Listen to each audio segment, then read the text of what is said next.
Good morning, welcome back to the channel. Today is a follow-up video to the last video I did of my truck and garage tour. I'm going to get a little bit more specific on plywood using the tools I use and cut my final cuts. So we'll get into it. Okay, I've got my plywood all set up on my workbench here.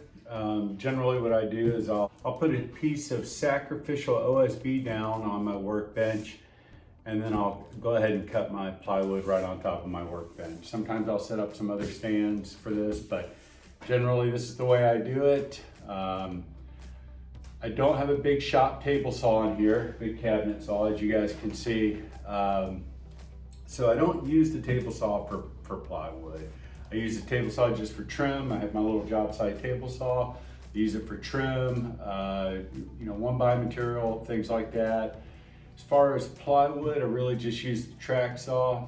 I've changed that in the last couple of years of how I do these. I used to break down the plywood and manageable pieces, and then I'd run it through the table saw for consistency and clean cuts. But since I was a late adapter to the track saw. But now that I've got the track saw, I really save a lot of time just by making my cuts with the track saw, making one cut and cutting out the step or running it through the table saw. One thing that I found beneficial was I changed out the blade on. I have the Makita track saw. It's a corded version. But one thing I found that seems to work for me and helps this track saw to really cut cleaner and have factory edges is I changed a blade out on that to one of the Diablo blades that you can get at Home Depot. It's a little smaller kerf, so when you do that you might have to change out your splinter guard on your track, but it cuts so much cleaner. It just cuts through this stuff like butter than the blade that came on that. So just want to point that out. That gives me a factory edge every time. But we'll get started. I'll kind of show you how I do that. Okay, so you can kind of see the setup I've got going here. I've got my Bora straight edge clamped on. It's an edge clamp system. Got my track laid next to it. But because this Bora actually connects right here in the middle, I don't trust that it's not gonna flex as I push my track against it. So I'll go ahead and clamp a board just to ensure that that's not gonna move on me as I run my track along here, keeping it tight to the fence as I cut my piece.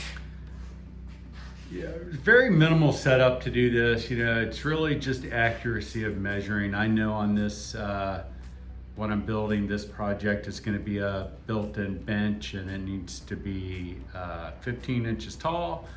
So I need to rip these things down to 14 inches and a quarter to allow for my 3/4 inch frame on top.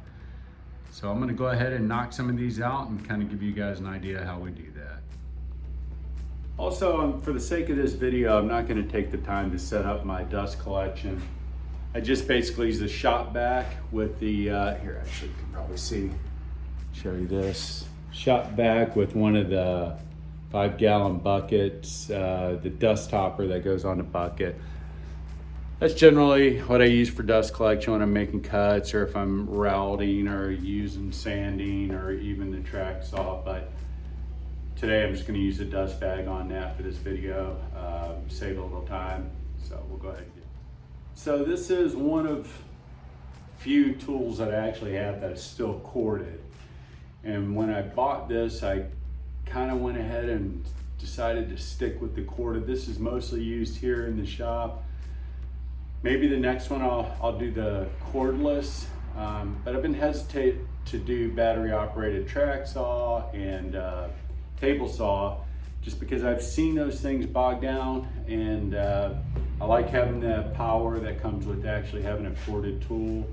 Most of my tools I have gone to battery cordless tools, but I'm still using a corded on this, and maybe for some time, I don't know. But I do like not having to charge batteries or keep batteries charged for the saw. again, since I'm mostly using it here in the shop, it's not really a big concern. But so what I've done is I have my workbenches on wheels. I've mentioned that in a previous video, so I can roll it around. And so I can have power where I need it on my saws or whatever tools. I bought one of those retractable extension cords for the shop, so I can kind of move that around as I need it. So just a little bit more of the tour side of the workshop. So we'll get. I just wanted to show you guys with that Diablo blade how clean of a cut that you actually get. I mean, it's cleaner than the factory edges on the Makita saw with the Diablo blade. Okay, so this is a big deal to me. I just want to show you guys how straight we actually get these using this method here. I mean, these boards are, these pieces of plywood here, perfectly even and straight all the way down with a factory type cut edge, and it's flush all the way down. Why am I making such a big deal about that? Because I've run into these projects where when you start ripping this plywood and breaking this plywood down, if it's not perfectly straight or parallel, when you start putting your shelves together, you're gonna have issues. You know, your shelves aren't gonna flush out on the front of the face of the carcass and things like that. So, and that is why guys do what they do. They break it down and run it through the table saw. I get that. That's why I did it that way for a long time as well. But I've cut that step out now using this system that I'm using here, and it has allowed me to get factory precise cuts as far as clean cuts and as far as consistent, even, repeatable cuts.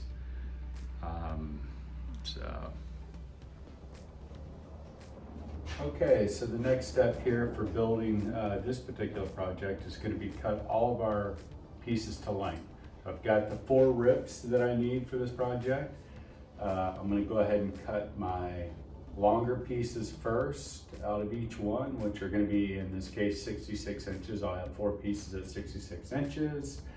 And then the cutoffs will be my end pieces, and I will cut those to length all at the same time as well. So I'll cut all the full lengths, fronts and backs, and then I'll cut all the ends. So I like to use my track saw for cutting the length. I do use the this TSO brand product, GR16 track square. It makes it real nice. I can line my track right up on my mark, cut it, be fairly confident I've got a nice square cut. But I said fairly confident. I have seen it produce slightly off cuts, so I like to just back that up with my actual square, which doesn't get in the way or kind of hinder track saw operation at all. So I'll use that as just a secondary backup, just to make sure that that's perfectly square when I cut it. For me, that's a critical thing. So I'll cut 4 of these. I'll have the longer pieces here. This will be my fronts and backs, and then I'll cut my ends out of the cutoffs on these for the 2 boxes. So I'll go ahead and get started on that.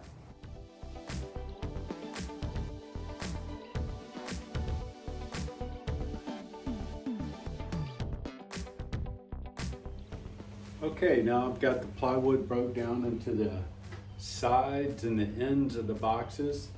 Next thing I'm going to do is I'm going to create a dado down towards the bottom here. Something like right here. I'm going to run a dado right here on all of the pieces. And that's going to be what supports our bottom. We'll have a bottom in the box, and it'll be supported within that dado. And so I'm going to get my router table out to do that, and that'll be next. Okay, this is the little setup I use to create dados and rabbets. It's a little router table. I plan to replace the top, the router, the table top there. This one here was one I bought from Lowe's. I think it was maybe a Craftsman or Bosch, I don't remember, but it was a tabletop version. It had a box that was built underneath. I just removed all that. I kept the top. It works okay. I replaced the bottom with the foldable stand from Rockler, which is nice. It gets it at a nice height and it allows me to fold the thing up when I want to and get it out of the way. I'm just using the Bosch router motor, 12 amp router motor. Got a 1/2 inch router bit in there right now. Got the dust collection hooked up. Works pretty good, but the router does create a lot of sawdust and wood chip. So generally I'm, cleaning up after this process, which is okay, but I'm gonna go ahead and get started.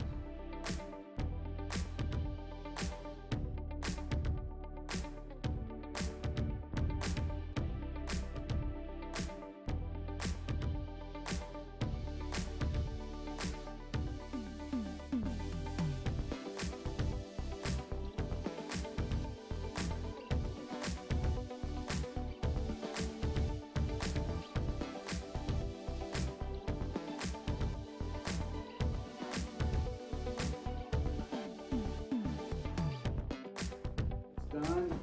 Next step is I'm going to take my sanding block and I'm just going to hit the edge of those to eliminate or get rid of any of the little feathering that might be there. There is a little bit of feathering when you run it through the router like that, but it's just usually one pass with the sandpaper that'll take care of that.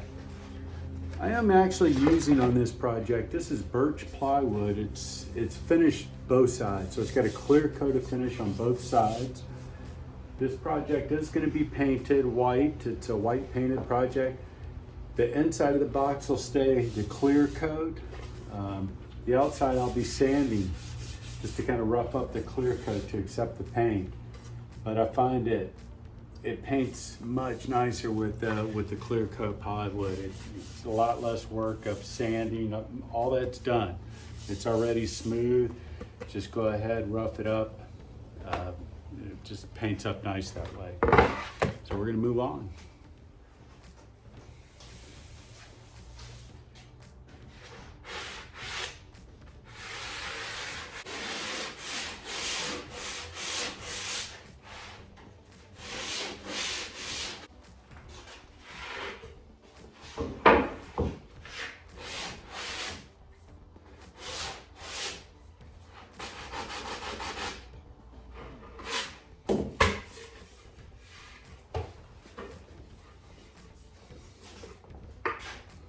And that's that. Okay, I'm set up for my next step in this process, which is cutting the bottoms for these boxes or cabinets, benches. And that I'm using a clear coat two-sided, just like on the sides and ends, but I'm using 1/2 inch. The process is gonna be exactly the same as it was, breaking down the sides, so I'm not gonna bother with going through all that, showing you that it's the same thing. But just know that's where I'm at in this process now, and we will be moving on from here.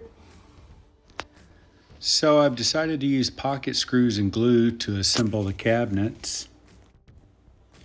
So I went ahead and dry fit everything to make sure all of our pieces are going to fit the way they're supposed to. And you can kind of see how the bottom fits in those dados and how that all goes together.